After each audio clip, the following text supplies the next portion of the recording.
Pernahkah Anda membayangkan seorang raja memberikan seluruh kerajaannya, lengkap dengan rakyat dan hartanya, sebagai hadiah? Di dunia kuno, di mana kekuasaan direbut dengan darah dan besi, ini adalah hal yang mustahil. Tapi itulah yang terjadi.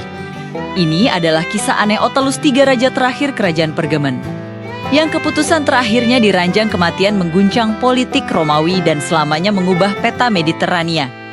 Kerajaan Pergamen yang terletak di Turki modern bukanlah kerajaan kecil. Dipimpin oleh dinasti Atalit, Pergamen adalah salah satu pusat kebudayaan Helenistik terkaya, menyaingi Alexandria dalam seni dan ilmu pengetahuan.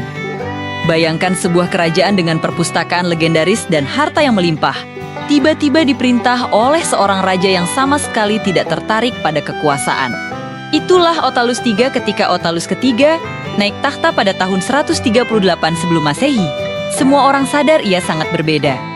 Para pendahulunya adalah diplomat ulung dan pembangun kota yang hebat, sementara Otalus III, para sejarawan menggambarkannya sebagai sosok eksentrik, antisosial, dan bahkan kejam. Ia tidak peduli dengan urusan negara. Saat istana sibuk dengan manuver diplomatik dan strategi militer, sang raja justru mengurung diri. Hobinya aneh, mempelajari botani, berkebun, dan yang paling mengkhawatirkan, meracik tanaman beracun dan obat-obatan. Bahkan ada desas-desus mengerikan.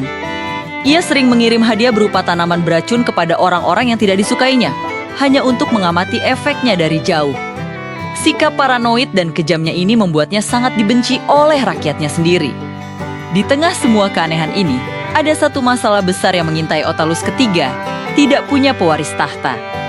Lalu pada tahun 133 sebelum Masehi, setelah hanya memerintah selama 5 tahun, ia meninggal secara mendadak.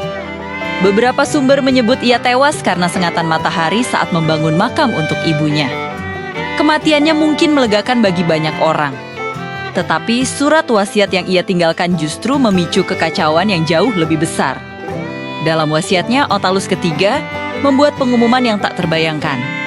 Ia tidak hanya mewariskan harta kekayaannya yang luar biasa, tetapi juga seluruh kerajaan Pergamon tanahnya, rakyatnya, dan kedaulatannya kepada Republik Roma. Kenapa? Mengapa seorang raja secara sukarela menyerahkan negaranya kepada kekuatan asing? Ini adalah salah satu misteri terbesar dalam sejarah diplomasi kuno. Para sejarawan punya dua teori utama. Teori pertama adalah Talus ingin mencegah perang saudara.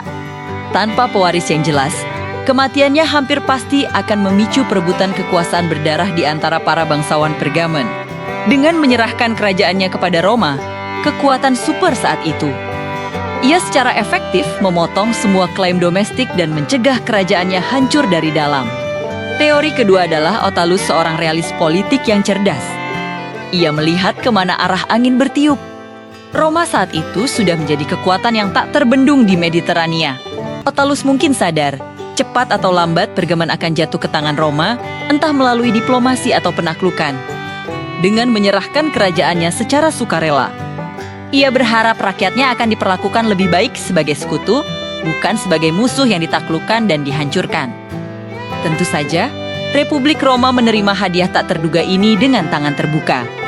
Mereka menamai wilayah baru ini sebagai Provinsi Asia, dan dengan cepat, wilayah ini menjadi salah satu provinsi terkaya dan sumber pemasukan terbesar bagi Roma. Namun, masuknya harta karun dan pajak dalam jumlah masif dari Pergamen ini justru menjadi bencana bagi internal Roma. Kekayaan yang tiba-tiba ini memperparah ketimpangan sosial yang sudah ada. Kaum elit politik dan pebisnis menjadi semakin kaya raya, sementara rakyat jelata semakin terpinggirkan. Ketegangan ini menjadi salah satu pemicu utama di balik gerakan reformasi Grekai bersaudara yang terkenal. Ironisnya, perjuangan mereka melawan kesenjangan didanai dan dipicu oleh kekayaan dari wasiat Otalus. Keputusan Otalus memang berhasil mencegah perang saudara di antara elit Pergamen, tapi bukan berarti semua rakyatnya diam saja. Seorang pria bernama Aristonicius yang mengklaim sebagai saudara tiri Otalus tidak terima kerajaannya diserahkan begitu saja. Ia mendeklarasikan dirinya sebagai raja, Eumenes ketiga, dan memimpin pemberontakan rakyat besar-besaran melawan Roma, mengobarkan semangat anti-Romawi. Ia berhasil mengumpulkan dukungan dari para budak dan kaum miskin. Pemberontakan ini menjadi tantangan serius pertama bagi otoritas Roma di Asia Kecil. Butuh waktu bertahun-tahun. dan kekuatan militer besar bagi Roma untuk akhirnya memadamkan perlawanan ini. Ini membuktikan bahwa meskipun rajanya telah menyerah, tidak semua rakyat Pergamen rela tunduk begitu saja. Warisan Otalus ketiga adalah sebuah pelajaran sejarah yang luar biasa. Sebuah keputusan tunggal yang dimaksudkan untuk membawa perdamaian. Justru menyulut krisis politik dan sosial yang dampaknya terasa dari pesisir Turki hingga ke jantung Republik Roma. Terima kasih sudah menonton. Jangan lupa subscribe untuk kisah-kisah sejarah menarik lainnya. Sampai jumpa di video berikutnya.